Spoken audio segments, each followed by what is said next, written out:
Welcome back, everyone. Dan Hodges is with us today. He is from Johnny Appleseed in Metro Park District in Angeles out there. So we dragged the poor groundhog out yesterday from his slumber. He looked very sleepy. He was kind of stretching. But we don't really know much about the groundhog. Can you enlighten us a little bit? What an interesting animal. This thing is so cool. So there's a lot of reasons why, the groundhog's kind of used on Groundhog's Day. But the main one is that it's a hibernating animal. So this animal has a true hibernation, meaning when it goes to sleep for the winter, the heart rate slows down to a couple beats a minute. The body temperature goes down to close to the ambient temperature in the 50s. Its breathing rate is 1 or 2 breaths a minute. So like it's in a comatose state when it's in hibernation. If you walked in there and shook the groundhog, you would not wake the groundhog. So it's true hibernation. So then when it wakes up at the end of, hopefully the end of winter, it comes out and sees its shadow. It's not like just any other animal coming out. Like this will be the first time it's woken up in several months. So this animal is just really, really, really cool.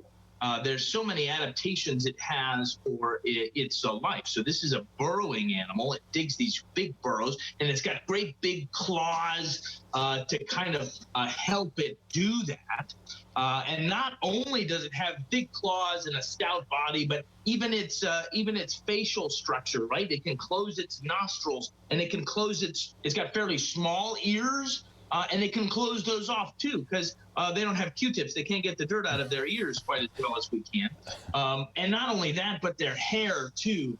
So they have a dense undercoat, and then they kind of have a thinner coat of long hairs called guard hairs.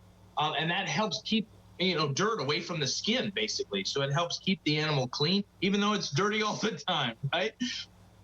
The one thing I noticed about them, obviously, as you said, they're excellent diggers. It amazes me how quickly they can dig. Like, we'll ride our bike along the Ottawa River there, and there's groundhogs along the bike path there. It amazes me how you can come by just minutes later and you can see a hole dug. Are they pretty fast when they do that? So they are fast when they're digging, and they are really fast when they're trying to get away from you and I.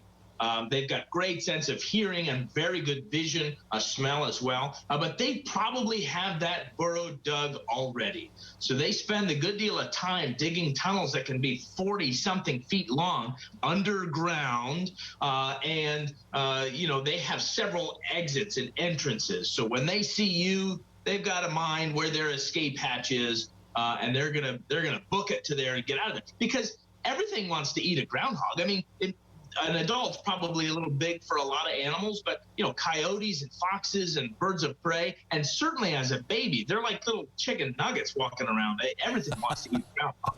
So you got a tough life. You got to use those claws. Their teeth never stop growing either, because they're rodents. So those teeth will just grow and grow and grow and grow until you're left with this big long. That's why they chew on stuff all the time, right? Rodents chew on things all the time, and the groundhog will be eating mainly plant material, but it'll eat just about anything it'll find.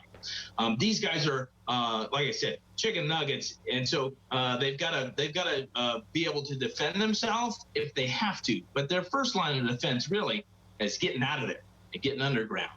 Yeah, they look delicious, by the way. One last thing for you, their overall role in the ecosystem, are they important for that? Absolutely. And that's one of the reasons why I like groundhogs so much. I mean, they're cool animals and they got lots of great adaptations, but the way they fit in this ecosystem, we call them ecosystem engineers. Those are animals that kind of have basically a more important role in helping other animals survive. The burrows that a groundhog makes are used not just by the groundhog, as you can imagine, not just when it's abandoned, but also even when the groundhog's hibernating and there's 40 feet of tunnels underground. These tunnels are below the frost line. So especially during the winter time, animals that can't dig themselves or maybe are too lazy to dig themselves are going to be able to utilize groundhog burrows to get out of the cold.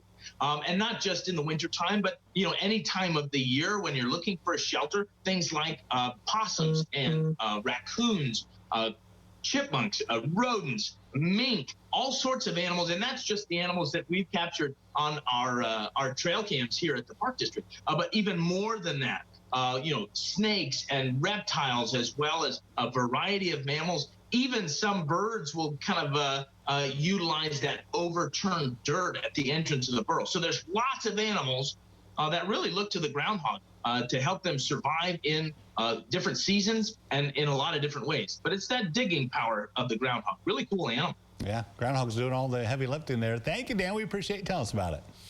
Hey, thanks for having me. And get outside. Maybe you'll see some groundhogs maybe a little later in the spring. There you go, when they wake up. All right, we'll be back right after this.